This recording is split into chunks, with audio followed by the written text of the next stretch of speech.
What up, world? It's your boy Louse, back with another edition of Candy Kids Take 3. This is the third time I tried to do this video. First and second time, somebody called me, the phone fell, clicked off, crazy. And I keep having to repeat what I said. But I just want to check in with y'all, make sure y'all good. How are you guys holding up? Hopefully you've been taking heed to what I've been saying in these videos about working out, about stacking your money, about locking in, taking advantage of the opportunities in front of you. This is a time you probably never going to see again in your life. So this is a time to try to get some positivity out of it. And if you're getting any type of extra money, which I know you guys are, I know y'all getting that stimulus check, I know you got that bread. If you got that money, set it to the side, put it in the cut. Because Uncle Sam going to come back with that. And he going to want interest on top of interest on top of interest. You know what I'm saying? So it's in your best interest to make the right moves. People is checking in. I know in the video I said before, family need to check in, friends need to check in. I'm checking in with them, and they have been checking in. So that's a blessing. I ain't had to go to where I ain't want to go to, because this is a life and death situation. I'm taking it as such. I've lost friends. And this is a bad time to die, man. You die by yourself. If you get sick, you go to the hospital. Nobody can come see you. So we don't want that. We don't want that situation. So, you know, we want to put our differences to the side. We can beef later. If there's even a reason. There's no reason for it. Anyway, so, pardon the rain. It's raining again. Last time I talked to you guys, it was raining. But, yeah, things are on the up and up. So I just want to talk to you guys today, because being that I'm talking about checking in and family members and all of these things, I was actually talking to my sister, which I'm going to meet. Shout out to Crystal. She's about to do something real crazy. She got some great poetry. She got her own channel, and she's making things happen. And we was talking about people being seasonal, coming and going. And I was telling her that it's interesting with people, because just because I don't get along with somebody or they don't get along with me, that might not be me or them that's doing that. Maybe it's God creating a situation where you and that person won't get along because y'all may not be good for each other. Maybe the relationship that you all try to have is not a positive situation for y'all. But both of y'all want each other in y'all lives. But God knows best and say, nah, you know what, this ain't gonna work out. I need this person over here. I need that person over there to do what I need them to do.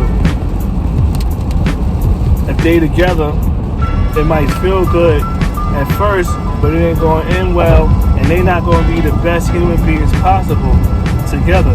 That's why people get divorced. Right? That's why people break up. That's why people stop dealing with each other. At one point, they meshed real well. They thought this would work. This right here could last. This person, we see each other. But then it starts to get different. As you get to learn people, you start to see really their true colors, and deep down inside how they really moving, or you may start being that person showing your true colors, and it could turn violent. It could be unproductive, unhealthy. You know, so sometimes God may step in because you might not want to leave, she might not want to leave. You got friends that's not good for you, got you out here in the streets doing all type of nonsense, leading you in the wrong direction. Sometimes God may remove them from you because he got other things he wants for you. So don't always just get tight with a person because it ain't working out. It might not be meant.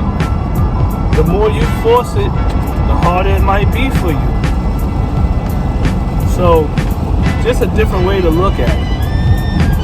See, I got the fresh cut, y'all. Got my little grays coming in. Got my little lineup though. Shout out to my barber. Even though he's on vacation right now because of the situation right now. So I cut my own. I do everything for myself. Cook, clean, get my own money, handle my own situations.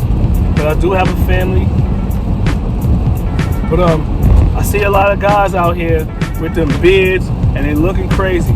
Please, please, please, take them beards down. If you're gonna have something, have it like this, because when you're putting a mask on, when you put this right here, when you put this right here on your face, this right here, then when you put this on your face, it ain't gonna work if you got a beard or a mask, because it's not gonna seal properly. And you're gonna have air that passes through. You might as well not have a mask on if you're gonna have a beard. In the hospital when I used to work there, they call it getting fit tests. And where I work at now with the power company, they call it getting fit tests. When they take the filter that's on your face, the mask, and then they put a bag over your head with the mask on, and they'll spray a scent. And if you smell that scent, that mask don't work. You got that ain't the right size for your face. And there's also different sizes. You got small, medium, large for your face. So I see a lot of people wearing masks incorrectly. They wearing, you got a mask with two straps. They putting one strap around their face and the other one just hanging. That's not how you wear a mask. And that goes for whether you got a respirator. If you got a respirator and a beard, the same thing.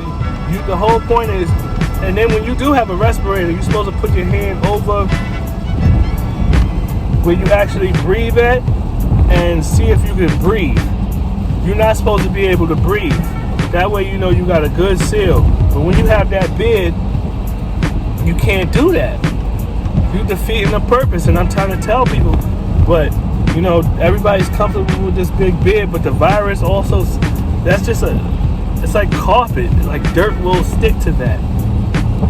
Right now is the time to get clean cut. It's okay. You wasn't born with that beard. You could, you know, like, all right, that came. Things come and go all the time. I'm more of a clean cut type of guy anyway. I never wanted no crazy big beard on my, like, that's, you know, that's a whole different story though. This ain't about my personal preference. This is about y'all safety and my safety, right? So, yeah, man. Otherwise than that, we just basically chilling out. I'm trying to come up with some creative for me and the kids and the wife to do while we at the house. Because it can get a little stale when you're stuck in the house. Thank God I got a career that I can get out and move around. I can do things. Get some kind of normality. I don't even know if that's a word. To make my life some way normal. Some way, shape, form, or fashion to what I'm used to. Pardon me. No, that's not the Rona cough. Eating some Doritos, unhealthy. And you gotta live a little too. I'm working out like a dog. I think I put about 5 hours in yesterday. Burnt about maybe 5,700 calories. Did about 2,200, 22,000 steps, which is about 10 miles. So I've been putting that work in. Even with the gym being closed, I've been making my adjustments, and that's what I need you guys to do, make necessary adjustments. And I've been able to get my nephews to tune in with me, to do the push-ups with me. We've been doing 500 push-ups, 700 push-ups, 1,000 push-ups. Well, I've been doing that, but they've been getting with me, and they've been calling their friends. Actually, it was just amazing. Shout out to my nephew Brian and my nephew Day. They both did the push-ups with me the same day, sort of like the Adrian Broner video. And if you've seen that Adrian Broner video, shout out to Adrian Broner. That video was hilarious. That push-up, 500 push-up card challenge. But they got finished with me doing the push-ups, and then they called their friends and put their friends on. So we possibly could have a Zoom with like 5 to 6 people doing the 500 push-ups, right? And I'm gonna show you guys who I learned this push-up thing from also, but it's like 3 different people. But I don't know his name correctly, so that's why I'm not saying it right now. But actually, it's called Problem Child Fitness. Problem Child Fitness. He got 1,000 push-ups that he do in under a half hour. He a beast.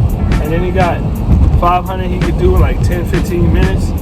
Take me an hour to do the 500, but you know, that's what I'm following. But I also do the jump rope and all that.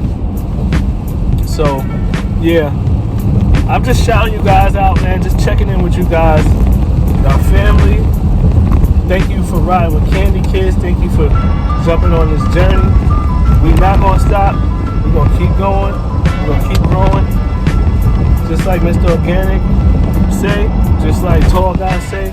You know, I definitely shout those guys out because I get inspiration from them. But it's a lot of people I get inspiration from, and I don't have no problem giving people their flowers. I follow Nori. He's great with what he did. He showed you that you could just keep making things possible. I follow Floyd, for obvious reasons. I explained that in the past. And I follow my friends and family. My friends are superheroes to me too. I got very close family and friends that I look up to just the same way I look up at these guys I don't even know, right? And you guys are going to meet them, but shout out to De Havilland, my sister. That's another person to look up to. Big things she's doing. Tune in with her. Okay, guys, that's it. I'm out.